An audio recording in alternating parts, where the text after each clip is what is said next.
Human existence presents us with a fundamental fork in the road. We can either develop the psychological strength necessary to create meaning and thrive in an uncertain world, or we can drift toward insignificance through comfort-seeking, resentment, and the avoidance of life's essential challenges. This choice, while rarely made consciously or dramatically, determines not only individual fulfillment, but shapes the trajectory of entire cultures and civilizations. The distinction between those who flourish and those who merely survive, or worse, who succumb to despair and mediocrity, has fascinated philosophers and psychologists for centuries. What internal mechanisms drive some individuals toward greatness while others settle into patterns of comfortable stagnation? Why do some people transform obstacles into opportunities for growth, while others use difficulties as excuses for retreat and blame? These questions point toward fundamental truths about human nature that transcend individual circumstances and reveal universal principles of psychological development. At its core, this divide reflects different orientations toward existence itself. Some individuals embrace what life offers, including its suffering, uncertainty, and ultimate tragedy, and use these conditions as raw material for self-creation and the generation of authentic value. Others recoil from life's harsh realities and spend their energy seeking escape, comfort, or someone to blame for their dissatisfaction. The former path leads towards strength, creativity, and meaningful engagement with existence, the latter toward various forms of weakness, resentment, and what might accurately be called spiritual death. Modern psychology reveals that human beings possess remarkable capacities for both creation and destruction, for building themselves up through disciplined effort or tearing themselves down through self-defeating patterns. The choice between these alternatives occurs through countless small decisions about how to interpret experiences, respond to challenges, and direct mental and emotional energy. Over time, these patterns compound into dramatically different life trajectories that separate those who realize their potential from those who remain trapped in mediocrity or active self-destruction. This essay explores the psychological architecture underlying this fundamental choice, examining what genuine strength means beyond popular misconceptions, how weakness manifests as an active principle of life, denial, and why the stakes of this decision extend far beyond individual happiness to encompass the very possibility of human excellence and cultural advancement. The nature of psychological strength. True psychological strength bears little resemblance to popular conceptions of toughness or invulnerability. Rather than the absence of struggle or pain, genuine strength represents a particular way of engaging with life's inevitable difficulties that transforms suffering into growth and obstacles into opportunities for self-development. This form of strength is characterized by several key psychological components that work together to create resilience, creativity, and the capacity for continual self-transcendence. The foundation of psychological strength lies in what might be called reality acceptance, the ability to perceive and engage with life as it actually is rather than as we wish it were. This acceptance does not mean passive resignation, but rather clear-eyed recognition of circumstances, limitations, and possibilities that allows for effective action. Individuals who embody this strength do not waste psychological energy on denial, wishful thinking, or elaborate fantasies about how things should be different. Instead, they channel their mental and emotional resources toward understanding and working with the actual conditions of their existence. This reality-based orientation enables what philosophers have called amor fati, not merely tolerating life's difficulties, but finding ways to love and affirm existence even in its tragic dimensions. Psychologically strong individuals develop the capacity to extract meaning and value from their experiences, including painful ones, transforming what others might see as setbacks into sources of wisdom, depth, and renewed determination. This transformation is not a matter of positive thinking or self-deception, but represents a fundamental shift in how consciousness relates to experience itself. Another crucial component of psychological strength is the development of what we might term creative responsibility, the recognition that each individual is fundamentally responsible for creating meaning and value in their own existence. This responsibility extends beyond mere accountability for one's actions to encompass the deeper task of deciding what will count as worthwhile, beautiful, or significant in one's life. Strong individuals do not wait for external authorities, social consensus, or cultural traditions to provide them with ready-made purposes, but instead engage in the more difficult but ultimately more rewarding work of value creation. This creative dimension of strength manifests in the ability to continually reinvent oneself, to transcend previous limitations, and to remain open to growth even when such growth requires abandoning comfortable identities or familiar ways of being. The psychologically strong person understands that human identity is not fixed, but represents an ongoing project of self-creation that requires constant effort, risk-taking, and the willingness to venture into unknown territories of experience and possibility. Perhaps most importantly, psychological strength involves the development of what might be called tragic optimism, the ability to maintain hope, purpose, and creative energy, even while fully acknowledging life's inherent uncertainties, injustices, and ultimate limitations. This is not the shallow optimism that denies life's darker aspects, but a deeper form of life affirmation that finds reasons to continue striving even in the face of inevitable mortality, imperfection, and loss. The psychology of weakness and decline.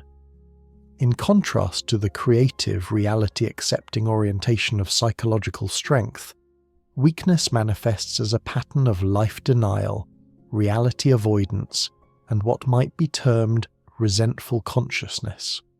This form of weakness is not simply the absence of strength, but represents an active principle of psychological destruction that systematically undermines human potential and leads toward what the original statement characterizes as nothingness.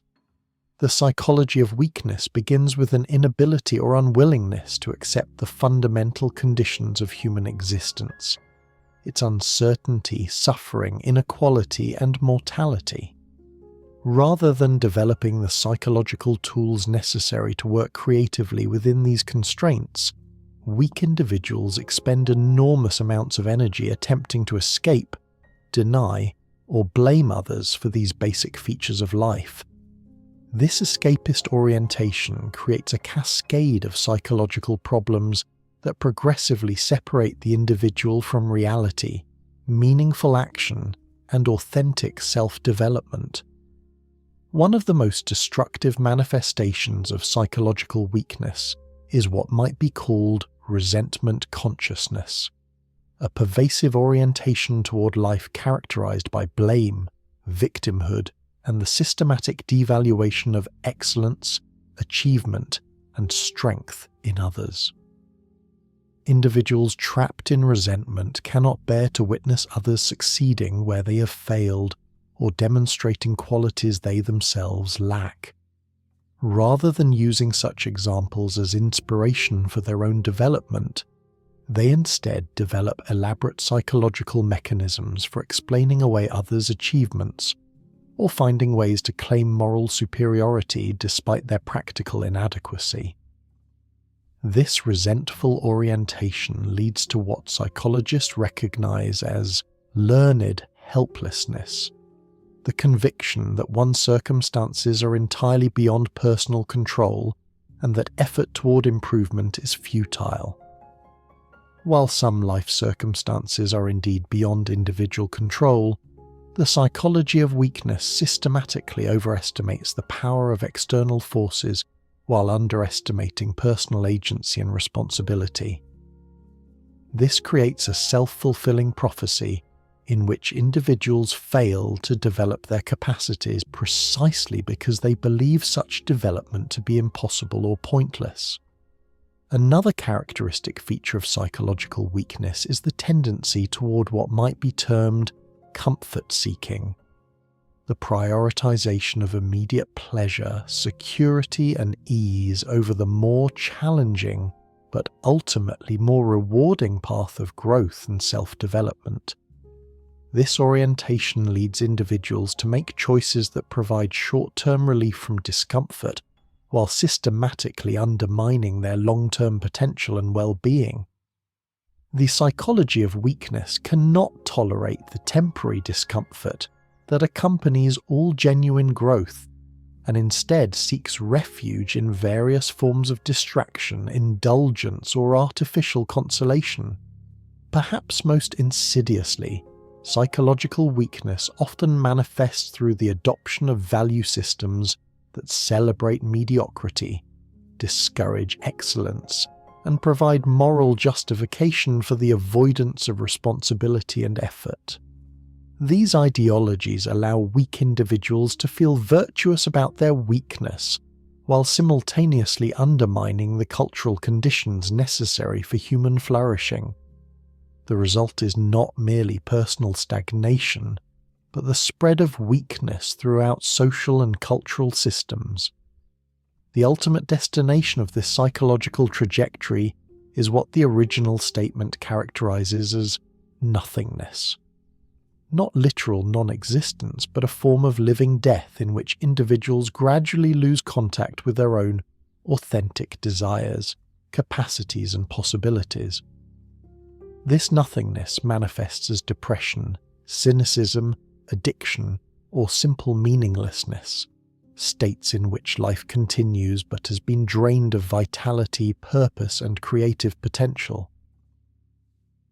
The will to power and self-creation, central to understanding the psychology behind be strong or be nothing, is recognizing that human beings are fundamentally driven by what philosophers have termed the will to power, not primarily the desire to dominate others, but the basic impulse toward growth, expansion, and self-realization. This fundamental drive manifests differently depending on whether it operates within the context of psychological strength or weakness, leading to dramatically different life outcomes and forms of human fulfillment. In psychologically strong individuals, the will to power expresses itself through creative self-assertion and the continuous process of self-overcoming. These individuals understand that human identity is not a fixed essence, but an ongoing project of self-creation that requires constant effort, risk-taking, and the willingness to transcend previous limitations. They channel their basic life energy toward expanding their capacities, deepening their understanding, and creating new possibilities for themselves and others.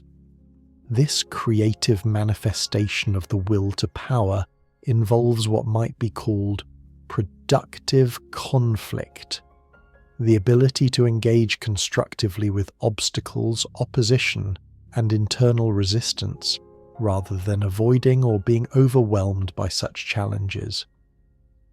Strong individuals understand that growth occurs precisely through encountering and overcoming difficulties, and they develop sophisticated psychological strategies for transforming obstacles into opportunities and setbacks into sources of renewed determination.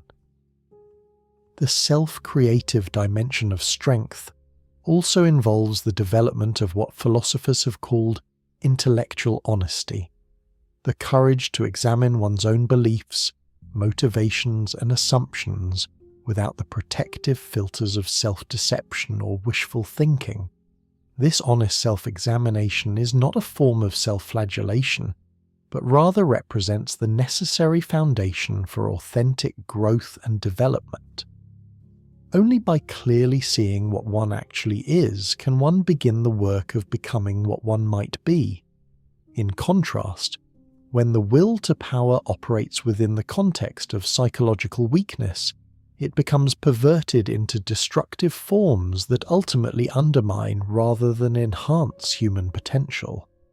Unable to channel their basic life energy into creative self-development, weak individuals instead direct it toward resentment, blame, and the systematic devaluation of strength and excellence in others. This represents a fundamental misdirection of human energy that leads away from growth and toward various forms of psychological and spiritual decay. The perverted will to power of weakness also manifest through what might be termed false transcendence, attempts to escape the conditions of human existence through various forms of otherworldly hope, ideological fanaticism, or artificial enhancement rather than working within those conditions to develop authentic human capacities. These escapist strategies provide temporary relief from the discomfort of self-confrontation, but ultimately lead away from genuine development and toward various forms of self-deception and delusion. Understanding the will to power as the fundamental human drive helps explain why the choice between strength and weakness is so crucial.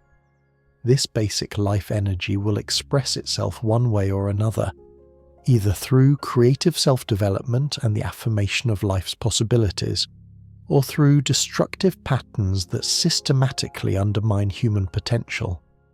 The stakes are indeed as high as the original statement suggests because the misdirection of this fundamental energy leads not merely to personal failure, but to the gradual erosion of the very capacities that make human life meaningful and worthwhile. The critique of comfort and security. One of the most challenging implications of be strong or be nothing concerns the role of comfort and security in human development. While these are naturally sought after and seemingly beneficial conditions, the psychology of strength reveals that excessive comfort can become a subtle but powerful enemy of human growth and self-realization. The pursuit of comfort above all else often leads to the very weakness and stagnation that the original statement warns against. The problem with comfort-seeking as a primary life orientation is that it systematically avoids the very experiences that promote psychological growth and development. Genuine strength is forged through encountering and overcoming challenges, while comfort represents the absence of such growth-promoting difficulties. Individuals who organize their lives primarily around the avoidance of discomfort, uncertainty, and challenge gradually lose the psychological muscle memory necessary for dealing with life's inevitable difficulties when they can no longer be avoided. This dynamic creates what might be called the comfort trap, a situation in which the pursuit of ease and security leads to a progressive weakening of the very capacities needed to maintain that security over time. As individuals become increasingly dependent on external sources of comfort and support, they simultaneously become less capable of generating their own meaning, purpose, and resilience. The result is a form of psychological atrophy that leaves individuals vulnerable to despair, meaninglessness, and collapse when their comfortable circumstances inevitably change. The psychology of strength recognizes that human beings require a certain degree of challenge, uncertainty, and even suffering to develop their full capacities. This is not a sadistic celebration of pain for its own sake, but rather an acknowledgement of how psychological growth actually occurs.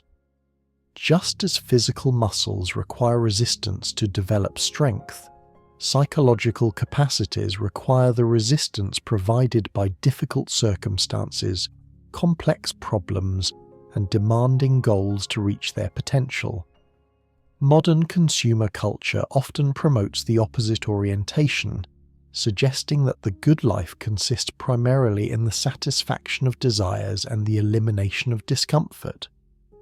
While there is nothing inherently wrong with pleasure and ease, when these become the primary organizing principles of existence, they lead away from the development of the deeper capacities that make life genuinely fulfilling and meaningful. The comfortable life may be pleasant, but it is often also shallow, fragile, and ultimately unsatisfying. This critique of comfort extends to emotional and intellectual comfort as well as physical comfort. The tendency to surround oneself only with people who agree with our opinions, consume only information that confirms our existing beliefs, and avoid situations that challenge our self-image represents a form of psychological comfort-seeking that leads to stagnation and weakness rather than growth and strength. Strong individuals deliberately seek out disagreement, challenge, and situations that force them to question and develop their capacities. The implications of this analysis are particularly relevant in contemporary society, where technological advancement has made unprecedented levels of comfort and convenience available to large numbers of people. While these developments offer genuine benefits, they also create new challenges for human development by removing many of the natural obstacles that historically forced individuals to develop resilience, creativity, and self-reliance. The result may be a generation of individuals who are materially comfortable, but psychologically weak and unprepared for the deeper challenges of human existence. Resentment and the inversion of values. Perhaps the most psychologically destructive manifestation of weakness is what philosophers have termed resentment, a complex emotional and cognitive pattern that systematically inverts genuine values and creates elaborate justifications for the avoidance of strength and excellence. Understanding this psychological mechanism is crucial for comprehending why weakness often presents itself as a form of moral superiority, and why weak individuals frequently develop hostile attitudes towards strength, achievement, and excellence in others. Resentment begins with the painful recognition of one's own inadequacy or failure in comparison to others who have achieved what one desires but feels incapable of attaining. Rather than using this recognition as motivation for self-improvement, individuals trapped in resentment instead develop elaborate psychological strategies for reinterpreting their weakness as strength and others' strength as weakness. This process involves a systematic inversion of values that allows the resentful person to feel morally superior while remaining practically inadequate. The psychological mechanism of resentment works by redefining the terms of evaluation so that what were previously considered virtues become vices and vice versa. Strength becomes aggression or privilege. Excellence becomes elitism or unfairness, and achievement becomes evidence of moral corruption or social injustice. Meanwhile, weakness is redefined as sensitivity, failure as authenticity, and the inability to compete as refusal to participate in an unjust system. This value inversion serves several psychological functions for individuals who cannot bear the discomfort of acknowledging their own limitations and working to overcome them. First, it provides a way of maintaining self-esteem without the difficult work of actual self-improvement. Second, it transforms the pain of inadequacy into the pleasure of moral indignation, allowing resentful individuals to feel energized and righteous rather than deflated and motivated to change. Third, It creates a sense of community with others who share similar inadequacies and resentments, providing social support for what would otherwise be recognized as personal failure. The social and cultural consequences of widespread resentment can be devastating. When resentful individuals gain influence in educational, cultural, or political institutions, they often work systematically to discourage excellence, achievement, and strength while promoting mediocrity as a virtue. This creates environments where the development of human potential is actively discouraged, and where individuals who might otherwise strive for greatness are instead taught to be satisfied with comfortable mediocrity. The psychology of resentment also explains why weak individuals often become obsessed with equality of outcome rather than equality of opportunity.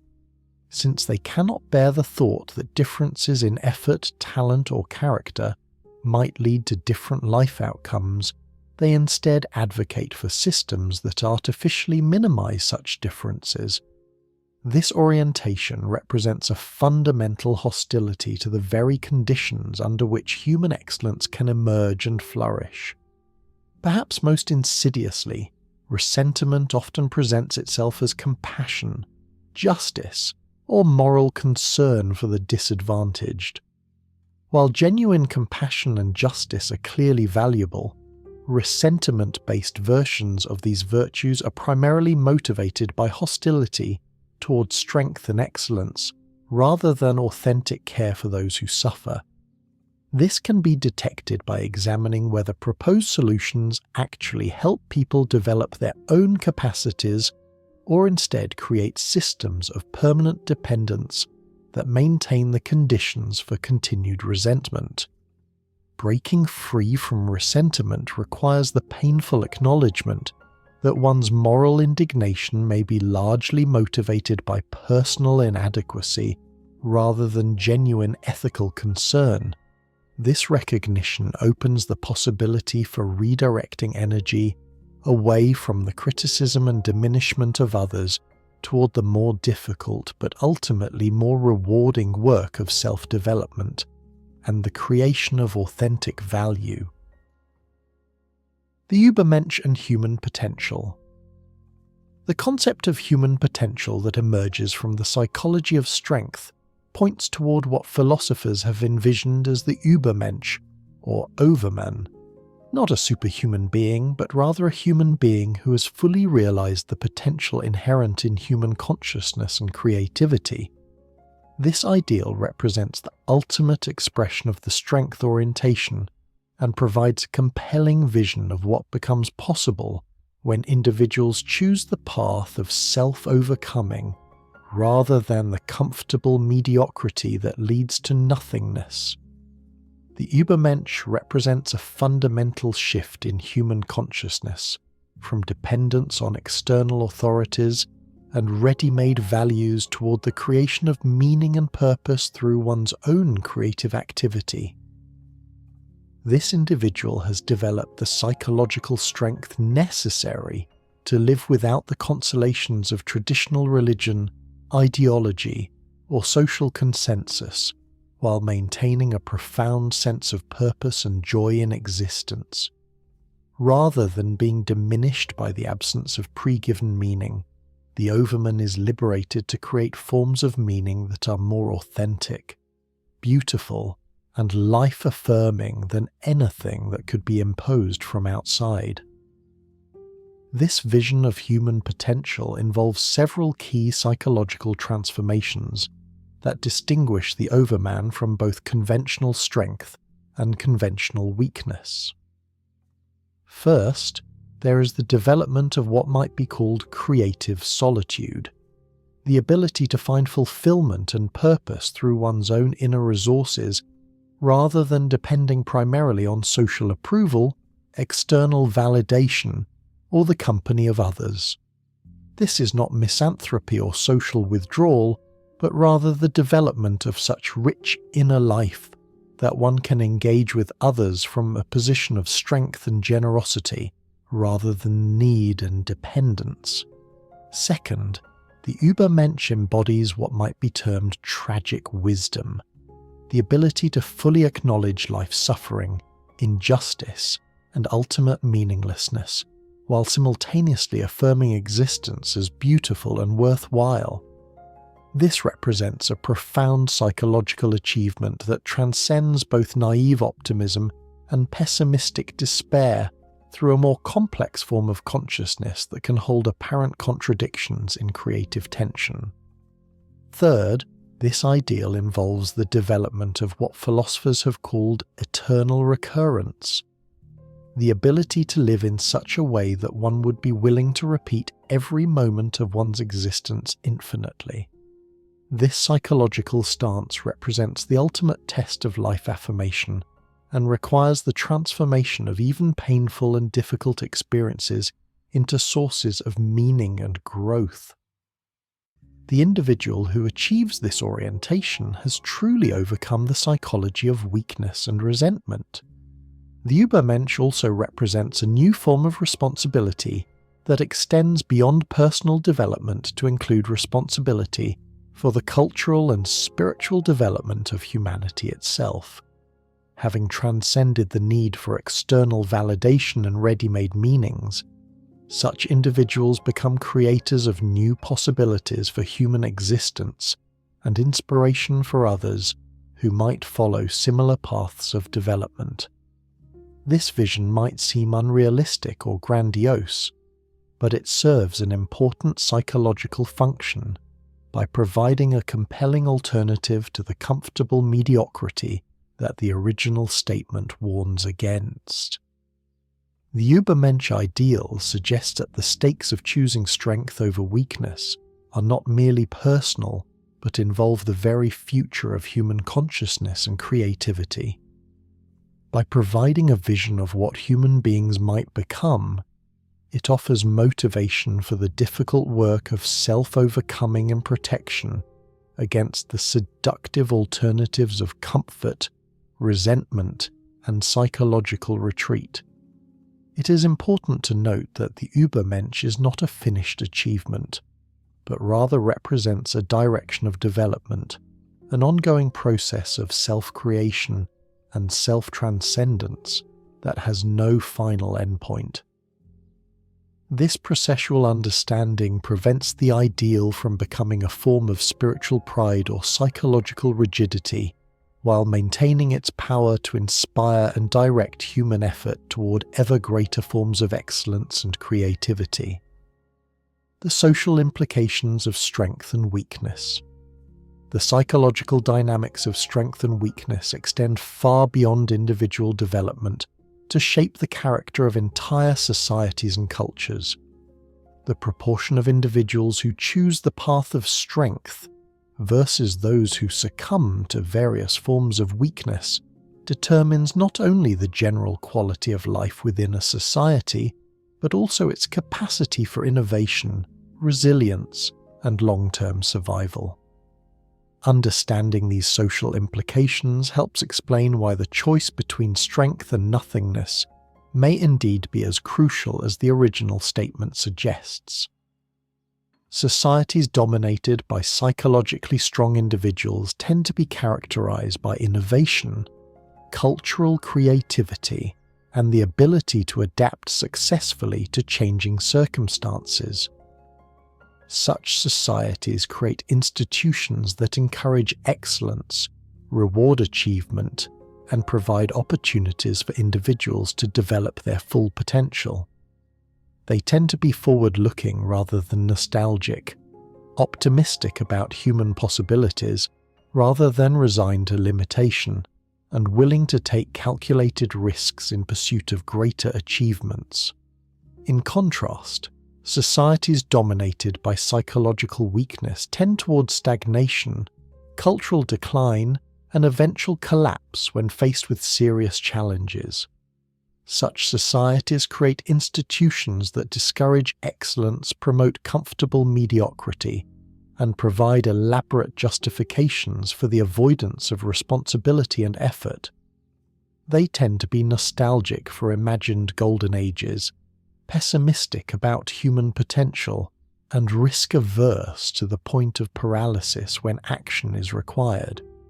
The social manifestation of resentment is particularly destructive, leading to what might be called leveling cultures that systematically work to eliminate differences in achievement, ability, and excellence.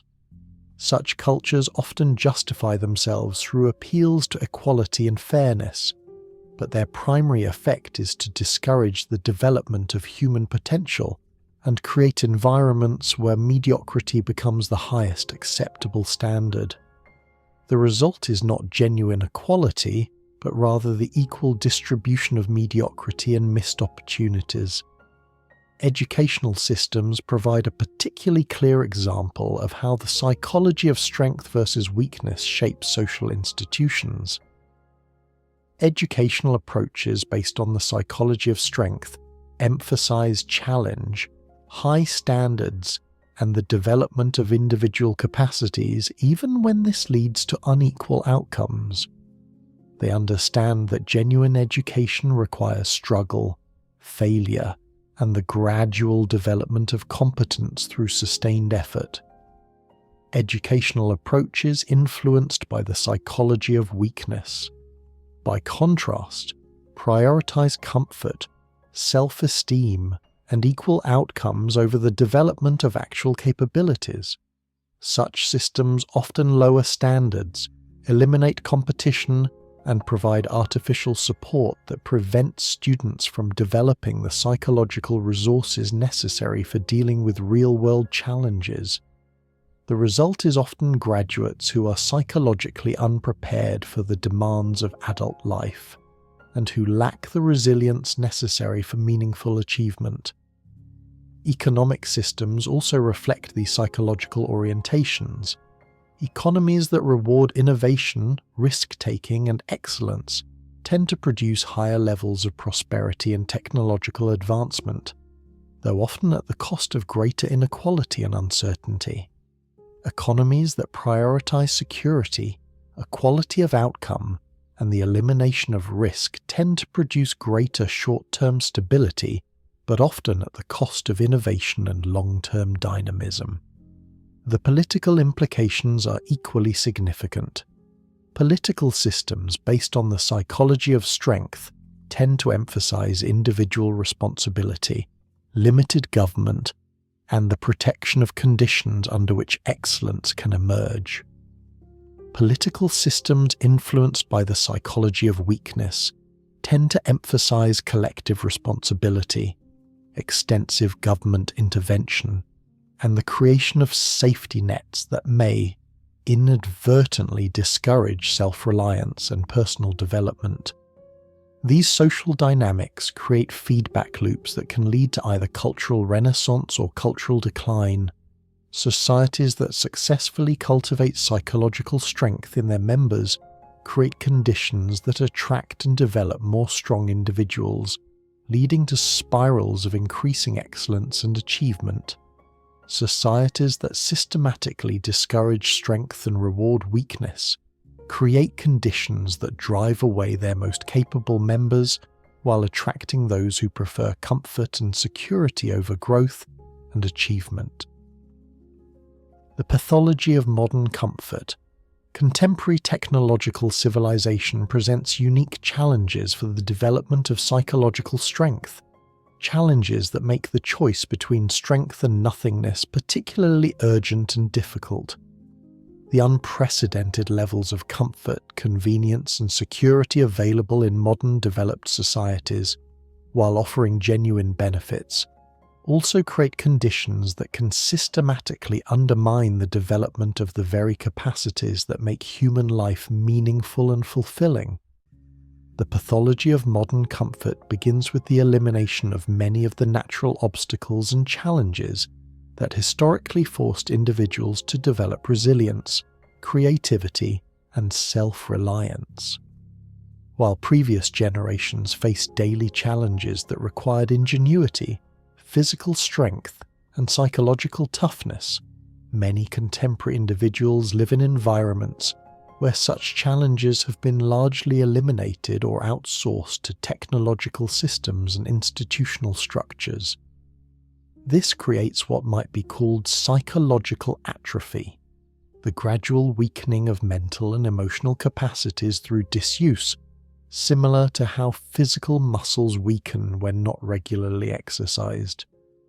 Individuals who have never faced serious adversity, made difficult decisions with significant consequences, or been forced to rely on their own resources often develop a fragility that leaves them psychologically unprepared for the inevitable challenges that life eventually presents. The abundance of entertainment, distraction, and immediate gratification available in modern consumer culture creates additional challenges for psychological development. The constant availability of easy pleasures and diversions makes it increasingly difficult to develop the capacity for delayed gratification, sustained effort, and deep focus that are necessary for meaningful achievement. The result is often a form of psychological restlessness and dissatisfaction that seeks constant stimulation while remaining incapable of the sustained engagement that produces genuine fulfillment.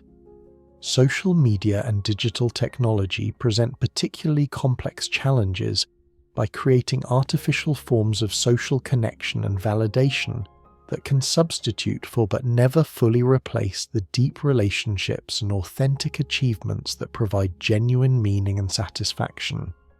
The dopamine-driven feedback loops of digital platforms can create addictive patterns that provide temporary pleasure while systematically undermining the capacity for sustained effort and real-world engagement.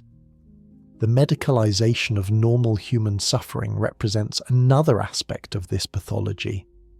While medical interventions can be genuinely helpful for serious psychological disorders, the tendency to pathologize normal human experiences of sadness, anxiety, and struggle can prevent individuals from developing the psychological resources necessary for dealing with such experiences constructively. The result is often increased dependence on external interventions rather than the development of internal resilience and coping strategies.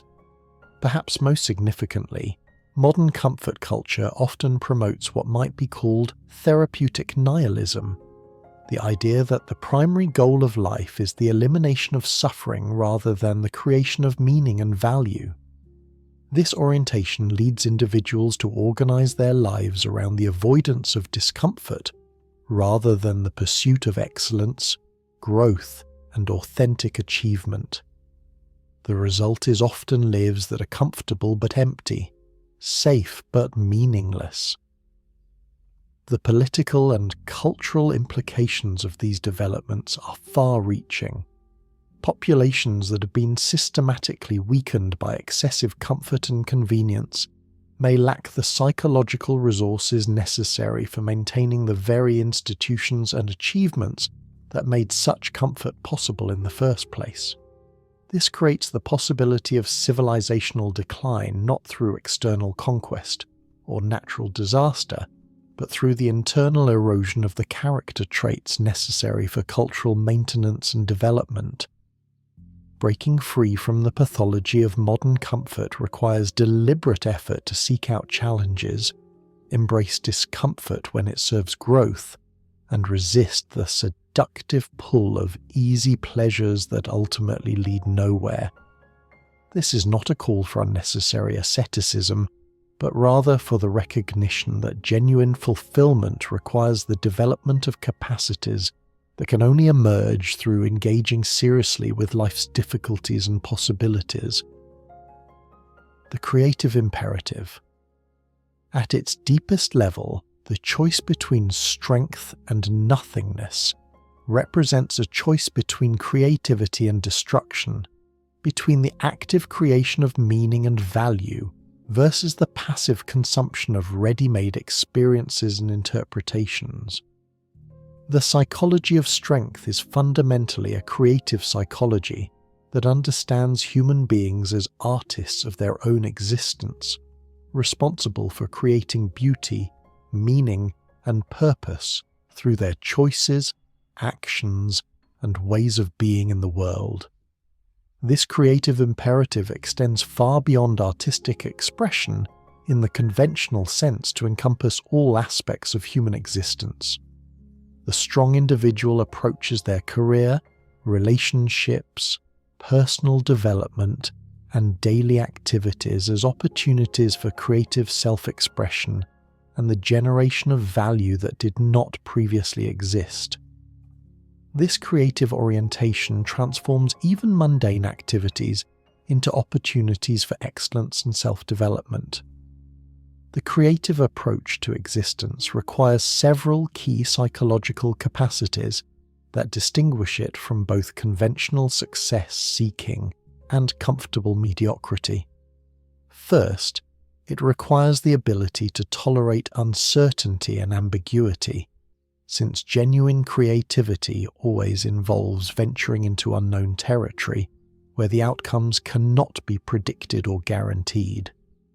This tolerance for uncertainty is fundamentally different from reckless risk-taking.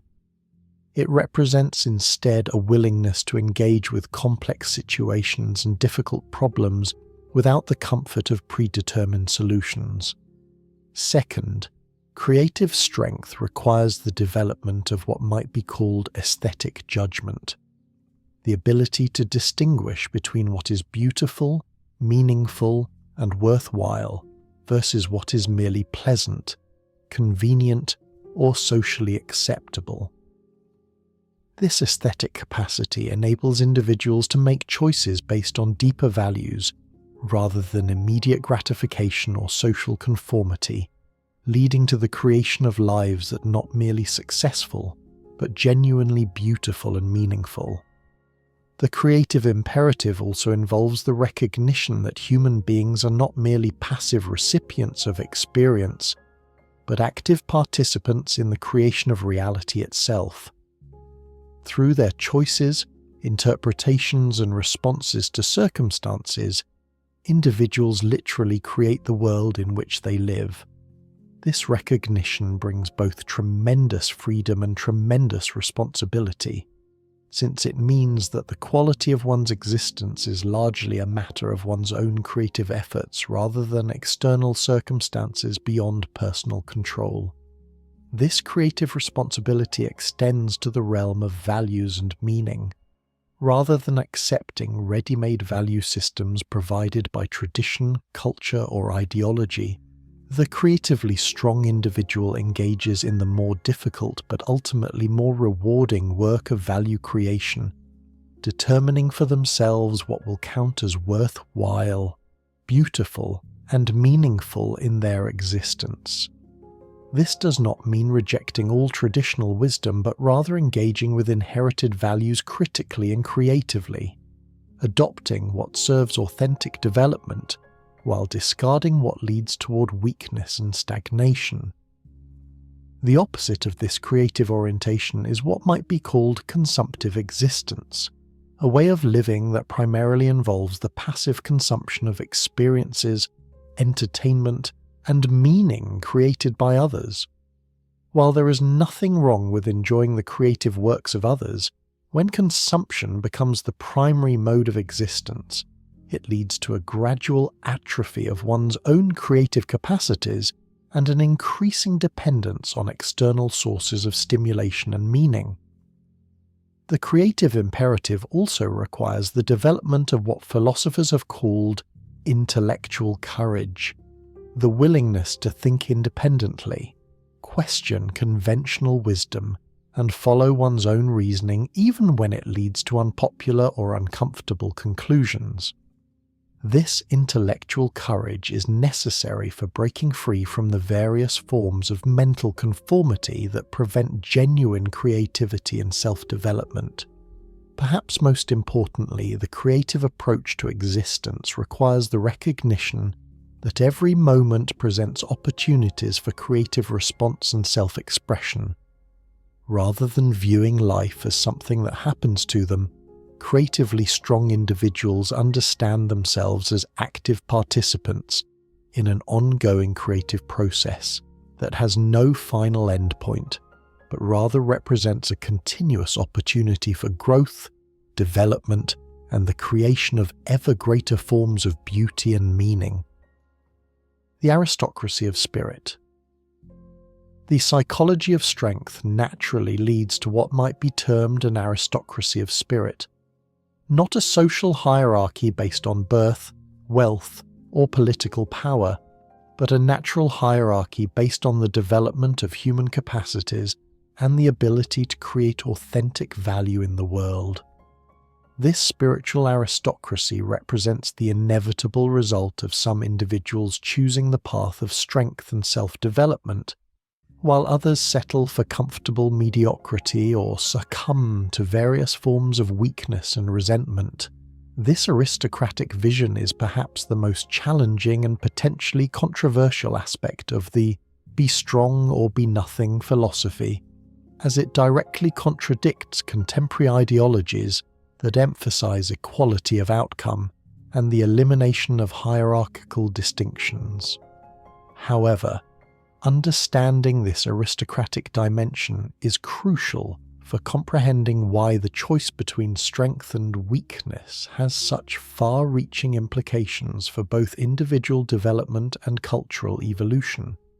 The aristocracy of spirit is based not on external advantages or inherited privileges, but on what individuals make of themselves through their own efforts, choices, and responses to life's challenges. It recognizes that while all human beings may possess equal dignity and basic rights, they do not develop their capacities equally, and these differences in development create genuine differences in value, contribution, and worthiness of emulation or leadership. This spiritual hierarchy is not static but dynamic, based on ongoing achievements and character development rather than fixed categories or permanent distinctions. Individuals can rise within this hierarchy through dedicated effort, creative achievement, and the cultivation of excellence, while others may fall through laziness, poor choices, or the embrace of weakness and resentment. The aristocracy of spirit is thus a meritocracy in the deepest sense, based on genuine merit rather than external advantages or social connections. The members of this spiritual aristocracy serve several crucial functions within society. First, they provide examples and inspiration for others who might follow similar paths of development. By demonstrating what human beings can achieve when they fully commit to the path of strength and self-overcoming, they expand the sense of human possibility and motivate others to pursue their own forms of excellence. Second, the spiritual aristocracy serves as the primary source of cultural innovation and creative achievement. History demonstrates that most significant advances in art, science, philosophy, and technology come from individuals who have developed their capacities far beyond the average and who are willing to venture into unknown territories of thought and experience. Without such individuals, cultures tend towards stagnation and eventual decline. Third, this aristocracy provides cultural leadership and direction during times of crisis or uncertainty. When societies face serious challenges that require innovative solutions, strong leadership, or significant sacrifices, it is typically members of the spiritual aristocracy who provide the vision, courage, and determination necessary for successful adaptation and growth.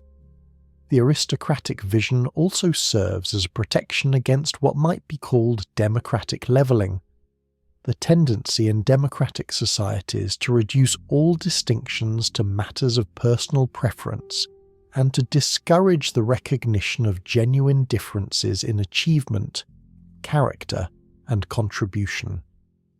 While political equality and equal opportunity are clearly valuable, the aristocracy of spirit recognizes that these political principles should not be extended to deny the reality of differences in human development and achievement. This aristocratic perspective helps explain why the choice between strength and weakness has such high stakes. Those who choose strength not only transform their own lives, but also contribute to the pool of individuals capable of providing cultural leadership, creative innovation, and inspiration for human development.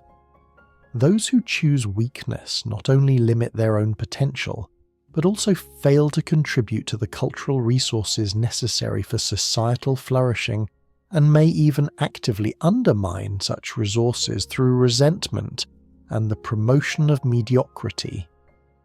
The aristocracy of spirit also provides a compelling vision of what human life can become when individuals fully commit to the path of self-development and creative achievement.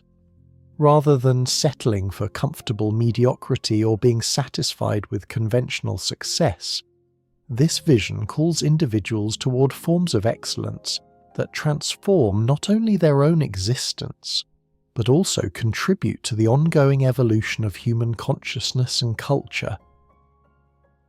Practical implications and daily practice. Understanding the psychology behind be strong or be nothing ultimately requires translating these insights into practical approaches for daily life and personal development. The choice between strength and weakness is not made once in dramatic moments, but rather through countless small decisions and habits that gradually shape character and determine life direction. Examining the practical implications of this philosophy reveals how abstract psychological insights can be transformed into concrete strategies for human flourishing. The development of psychological strength begins with the cultivation of what might be called reality discipline, the practice of seeing situations, relationships, and personal circumstances as clearly as possible, without the distortions introduced by wishful thinking, self-deception, or emotional reactivity. This disciplined approach to reality requires regular practices of honest self-examination, seeking feedback from others, and testing one's perceptions and assumptions against actual outcomes rather than hoped-for results. Daily practices that cultivate psychological strength must begin with the development of what might be called discomfort tolerance, the ability to remain present and functional when experiencing physical, emotional, or psychological discomfort rather than immediately seeking escape through distraction, pleasure-seeking, or avoidance behaviors.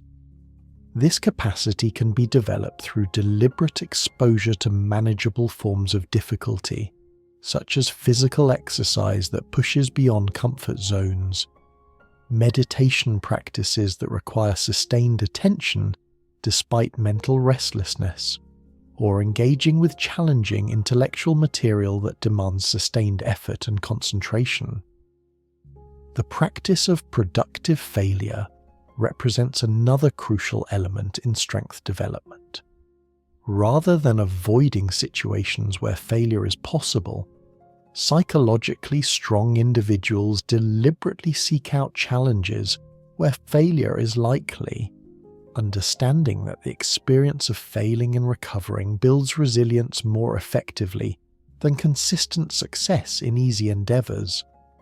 This might involve attempting creative projects beyond current skill levels, engaging in competitive activities where victory is uncertain, or taking on professional responsibilities that require growth into new competencies.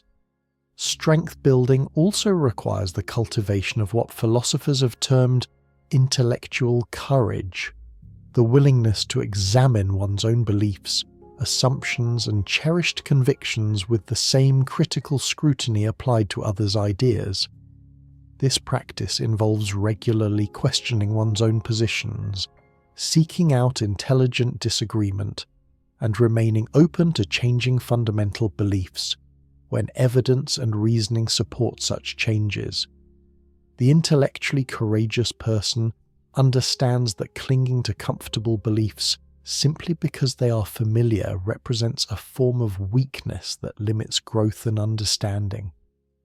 The development of creative responsibility forms another pillar of practical strength cultivation. Rather than waiting for external circumstances to provide meaning, purpose, or satisfaction, strong individuals take active responsibility for creating these qualities through their own choices and efforts. This might involve developing artistic or creative practices, building meaningful relationships through conscious effort and attention, or finding ways to contribute value to their communities and professional environments. Perhaps most importantly, strength development requires what might be called existential honesty, the willingness to confront fundamental questions about mortality, meaning, and purpose without immediately seeking comfort in ready-made answers or conventional wisdom. This practice involves regular reflection on life's bigger questions, acceptance of uncertainty and ambiguity as natural features of human existence, and the development of personal responses to existential challenges that honor both the tragic and beautiful aspects of being human. These practical approaches transform abstract philosophical insights into concrete strategies for daily living, creating pathways through which individuals can gradually develop the psychological strength necessary for authentic flourishing, rather than settling for the comfortable mediocrity that ultimately leads towards spiritual emptiness and regret.